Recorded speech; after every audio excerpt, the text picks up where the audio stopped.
Our next speaker is Stephen Eisen, and Stephen is going to present the use of computers in teaching Math 3 and Math 4 experiments from over the years. Stephen? Thank you. My original title was this, and as I was preparing this talk, I came across the slides from a talk I gave on a similar topic 10 years ago to an electronic classroom conference at Lorain County Community College. And I thought that it would be interesting to revisit what I spoke about then and bring it up to date and see how things have changed and how things haven't, what's worked and what hasn't worked over the past 10 years. So in 2007, well, the goals of using technology in the classroom have not changed. However, today, things are much easier. Number one, we have better software, and now less sophisticated users can use software in the classroom. Back then, you needed to know what you were doing to be able to get anything to work. Now, the hardware is much better today, too, so much more is possible.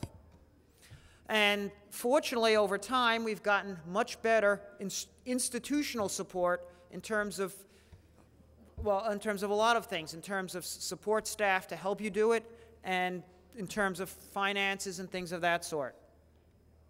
And an interesting comment, 2007's basic technology, email, web access, it's taken for granted. This stuff was rare back in 1997. Nowadays, everyone communicates by email in all courses. Not just in courses, but in all courses. This was not something which was common 10 years ago. And now, the basic uses of technology were in fact leading edge back then. Now there are leading edge technologies today, which maybe 10 years from now will be basic as well. Okay, so I'm going to go through the 1997 presentation and update it in various places. I'm not going to go through it in gory detail because I think I had an hour for that one and I only have 20 minutes for this one, so I have to be a little bit selective. Okay, the updates that my comments that I've added will be in green, so you'll see them as we go through. Okay, back then the buzzword for using computers and technology was, quote, the electronic learning environment. And so what I did is I sort of gave a brief overview of the ELE, as we called it then, and then I spoke about how we use it in our math classes at the time. Now, this is true today. An electronic learning environment, what we're doing requires state-of-the-art network. It requires computer equipment for everybody involved. We need software libraries, classroom facilities, institutional support. We use a web server. We use the internet. This is 10 years old. Nothing's changed, or so it seems. Now, an intangible part of this is faculty willingness to use and experiment with technology in the classroom. It was slim pickings getting people to do this 10 years ago. Now, lots of people are doing it.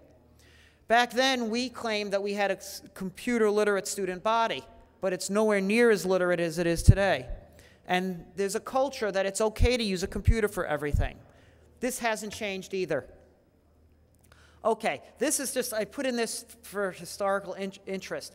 In 1997, we had 11,000 computing devices connected. I don't know what the number is today. And we have 9,000 miles of fiber optic cables. But, you know, now we have Wi-Fi everywhere on campus. Ethernet, well, ATM is gone. Back then, ATM was what was the up-and-coming thing. And we have gigabit Ethernet replacing it. We have a backbone of 10 gigabits per second, even more. Back then, our backbone was 730, and we have a gig to the desktop. Now, if you notice, we've increased our speed by an order of magnitude, and that actually allows a lot of things to be done today that couldn't have been done 10 years ago. In terms of computing equipment, well, back then, we assumed that all students had access to computer equipment. That wasn't necessarily a good assumption. I went through a lot of trouble guaranteeing that. Nowadays, I just don't even think about it. The students have computers. It's not my job to figure out how to make that work. And back then, not all the faculty had computers. Now, for example, in the College of Arts and Sciences, there's a computer refresh program. Everyone has computers. Okay. Software libraries, well, the only difference from what I have up here today is that now, instead of the CD-ROM collection, all the electronic resources are internet-based. But same thing. Nothing's changed. Electronic classrooms. Aside from this comment about the library of the future, which was another buzzword of the time of the era, I mean, this is the same. I bring my laptop to class. I plug it in, and off I go. And lots of classrooms have state-of-the-art projection units. There are multimedia classrooms available. Institutional support. Well, back then it was a little bit scattered. Now everything is together under one roof, and it works better. And now we have the help desk, which, interestingly enough, has been outsourced. I won't comment about that. Okay. Everything is on the web. We were pioneers in getting everything up there. It's like that today. Faculty. Okay. Faculty members willing to use computers and experiment. We needed to have faculty members do that.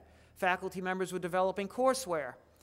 The key thing back then was there was significant resistance and skepticism, especially within the math department, about using computers in the classroom.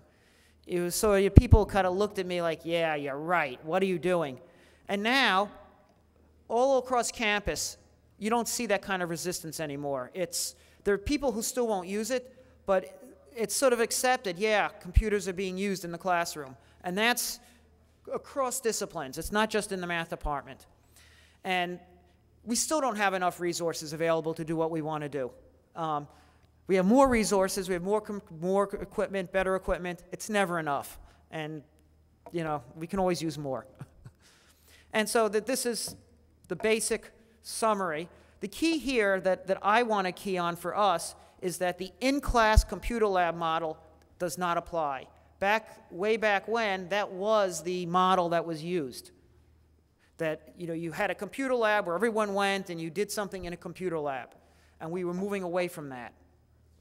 Okay, so what happens in the math department? Well, back in 1994, 1995, we had a calculus reform effort. We wanted to change how we were teaching differential equations. It seemed outmoded. And what we ended up doing is introducing computers into the curriculum of Math 4, which is differential equations, and revamping the curriculum. At the time, this was, aside from maybe a numerical analysis class here and there, that was the only class that used computers.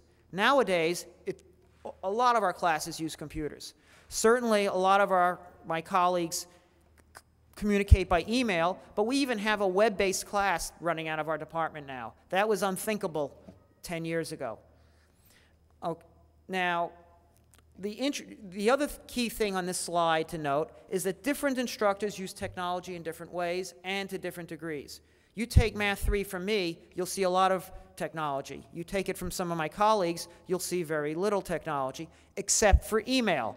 Everyone uses email. Everyone uses the web. Okay, what were our goals in using technology? Well, we wanted to foster critical thinking. I mean, math, there's a lot of tedious computation you have to do in math. That gets in the way. The students spend all their time trying to master the details of the computation, and they never see the whole forest. They're just looking at the little branches of the tree. And so we wanted to give them tools. And the last one is enhanced faculty-student interactions. I'll come back to that. Okay, I sort of discussed this critical thinking. Students get bogged down with the tools, but now what we can do is actually concentrate on the ideas and the concepts and not on the drilling. And that was true then, it's true now. Okay, faculty-student interaction. I had this idea back 10 years ago that what we needed was what I called virtual office hours. The students wouldn't have to come to my office. They had a question, they'd fire up their computer, I'd be on my computer, we'd have a video conference right then and there. They'd ask me their question. I'd give them their answer. I even got funding from the Meritech Partnership Program to implement this. It was a disaster. It didn't work. Number of reasons. Number one, there was no software out to do this. We had the bandwidth available on campus, but none of the people who were writing video software at the time were writing applications for computers that would work with our bandwidth. The other reason is that when you're writing mathematics, you really need to write it out. You need good resolution on your video cameras. And it has to be a two-way street. The students have to have cameras, and I have to have cameras. Otherwise, it wouldn't work. Tablets weren't available that could do that. So what did we do? We used this. I got little ball cameras. I gave them to all my students. It didn't work. I mean, the cameras worked, but you could barely see somebody's face. You couldn't see what was on the board. Even with a fancy video camera that I put on my blackboard, it didn't work. It just, the technology wasn't ready for prime time. And what I found that actually worked was email. Good old-fashioned email, because the student could compose a question, and if I needed to use mathematics in a response, I could spend a few minutes and actually compose a real response and send them something. Using PDF documents has made life so much easier, because I can generate mathematics. So in this case, the low-tech solution worked better than the high-tech solution. So it was unfortunate. Okay, now in the course experience, it's actually similar now than it was back then. I bring my laptop to class. Homework solutions and lecture notes are given via the computer. I'm constantly going back and forth between the blackboard and the computer. So, and I did need to develop custom courseware. I still do. And these days, I never assign problems in class. I never hand out solutions. What's really nice is having the web. I can assign the homework after the class is over because I know what I've covered. I don't have to teach to the homework. The homework can map to what I teach. And that's a nice improvement that is available because of the electronics. And in my class, you will see everything online. The few things you don't see online are exams, and I no longer accept electronic submissions because I found that the grading technology isn't there yet. If someone submits something to me by a PDF, I have to print it and then mark it up. Well, I'd rather have the student print it than me, so I don't take electronic submissions anymore. I could design a multiple choice exam and then use infrastructure for grading, but that's not the best way to do an exam. So I still do things the old-fashioned way for those.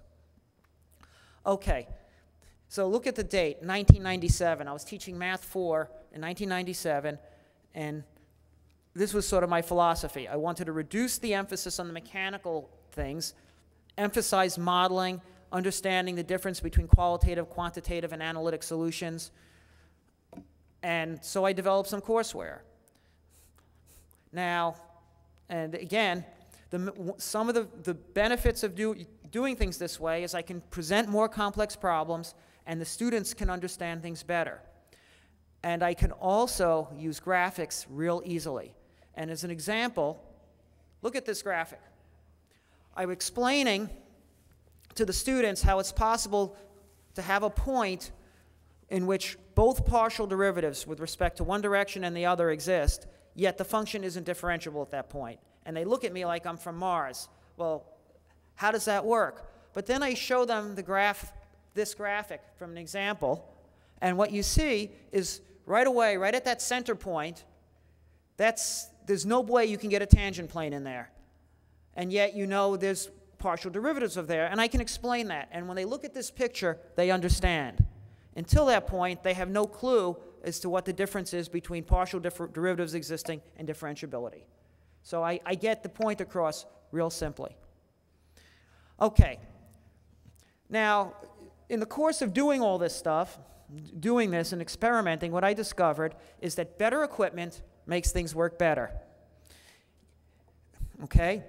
In particular, you can't rely on the network for classroom lectures. Those of you who were around during the ATM days know that if you relied on the network, you were taking a big risk. And if your lecture depends on having network access, and the network is down, all of a sudden you're dead in the water. You live and die by your technology. When you have good equipment and things are easy to use, it's great, it's seamless. Now, initially I found that students' resistance to using the technology was very strong. That's not the case. The other thing that I found that when it comes to institutional support, yes, there's support from groups like this, but if the administration really wants this kind of stuff to take place for faculty, they need to make sure that that support takes place in terms of promotion. You get credit at promotion time, you can get tenure, salary decisions, take this kind of development into account. And while things have gotten a little bit better, it's still not there. It's actually discouraging for junior people to spend their time doing this kind of thing. Okay. I did a little bit of speculation back in 1997. These were my predictions. And as you see, I predicted that computer use will expand to others classes. Yep. Students will be computer literate. Using computers in education would be a big deal, would not be so much of a big deal anymore. That's true. Off-campus access would be easy. Bingo. There will be a virtual classroom. Yes, there are virtual classrooms today. Well, this last one I was wrong on. We still don't have the mature technology. So what I'd like to do now, if I have time, I do have time, good, is show you some examples of the kinds of things. Before I do that, let me quickly go back to this remote virtual classroom. The kind of remote teaching is fairly common. It's fairly available. A year ago, I taught a class remotely to some people at NASA at the same time as I was teaching people here. And it sort of worked. It wasn't great. But another time, 2 years ago, near the end of the semester, I broke my leg. And I had a hard time getting around. And I taught a class from my house. The ITAC came in, or whatever ITAC was called back then, with video cameras, and they set up a remote workstation in my house, and using my cable modem, and I actually lectured to the students who were in Yoast 300. And it actually surprisingly worked well. It could have worked better, but I thought the availability of this is here. And so remote learning is available. Okay, let me give you some technical examples of the kinds of things that I would do in class. Here's an example that I used in 1997. The problem is modeling a parachute. In fact, let me go to this one. What happens when a parachutist jumps out of an airplane? And I go through a bunch of successive models with the students. So if I can scroll, if this mouse would work, I could try to scroll back up to the top. Okay. The whole idea is to describe what happens when a parachute jumps out at 2,000 meters. Without a parachute, what happens? You just fall, and you hit pretty hard, and the students compute exactly that you would end up at 198 meters per second. So then I update the model. I show them how to do all the mathematics, skip the mathematics, but you quickly see that you hit a terminal velocity, a physical phenomenon that they understand, and so they learn how to use differential equations. They can see the height, the velocity, the acceleration, and so on. And then I give them an example where the parachute opens. And so they go through, and it looks at first glance like it's working. You come down, and then you come down slowly, and it looks like everything's the way you expect. But if you look carefully at acceleration, you see that the parachutist would hit something about 6 Gs when the parachute opens, and that would kill you. So there's clearly something wrong with the model. So we modify the model to have it open slowly, and that's when I let the students do it. So I've given them all the tools they need earlier, and now they can go through and figure out how to modify the model and make it work. And then they can do that. I won't show you the solution. It's simple enough, but I won't show it to you. I'll show you some other interesting stuff. Now, let me show you an example. Let me show you one more example from that age. I was showing that in 3 dimensions you can have something called, you see how chaos occurs. And there's something called a Lorenz attractor. I don't want to go through the technical details, but what's going on for the most part is something is oscillating around one point, and then suddenly it jumps and oscillates around the other, and it's not very predictable. And you can see from these plots that it's sort of oscillating around one and then suddenly jumps and oscillates around the other. And here it is a continuation. It jumps from one to the other. And I was able to, back then, make some animations and show how a particle would just go around one and then jump to the other. And without computers, it would be very difficult to illustrate this to the students. You could see how it chaotically goes from one side to the next. Now, how do I use it today? Well, okay. A few weeks ago, I used this very graphic in my Math 3 class. I showed the students this thing. But now, things are better. I can rotate this thing around in real time. It's not static. And another example of this is here. Go back to the beginning. I can illustrate parametrized surfaces. So here's a paraboloid. Here's a sphere represented as a parametrized surface. Now this one, when I first started teaching calculus in 1983, this is a problem where they have to visualize the intersection of 2 cylinders, what it looks like when 2 cylinders intersect. And I show here, I'm just constructing them individually. When I taught in 1983, I built a model of this because I had no way of showing the students what it looked like. I certainly can't draw this myself. And so with this, now the students can visualize what happens when 2 cylinders intersect. And in fact, tomorrow, I'm going to be showing this to my students because they had a homework problem that involved this. And another thing I'm going to show them tomorrow is an example of a helicoid.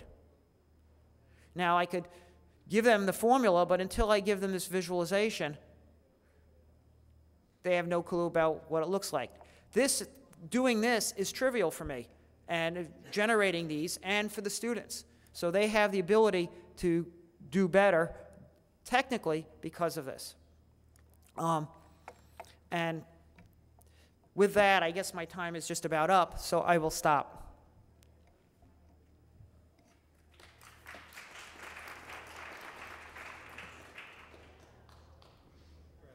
Question?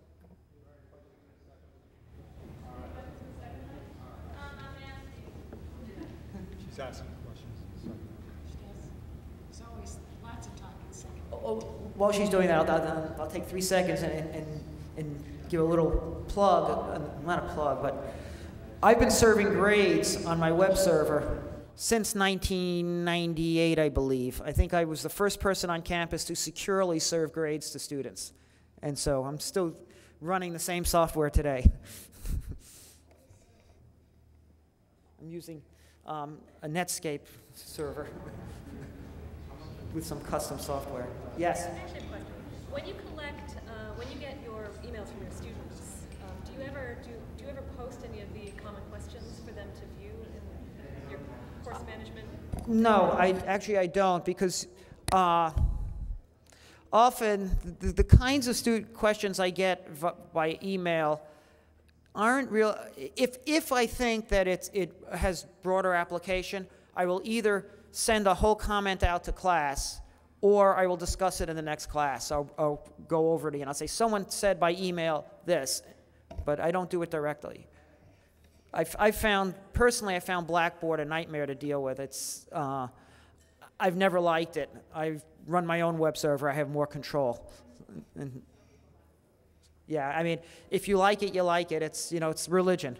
Either you like it or you hate it.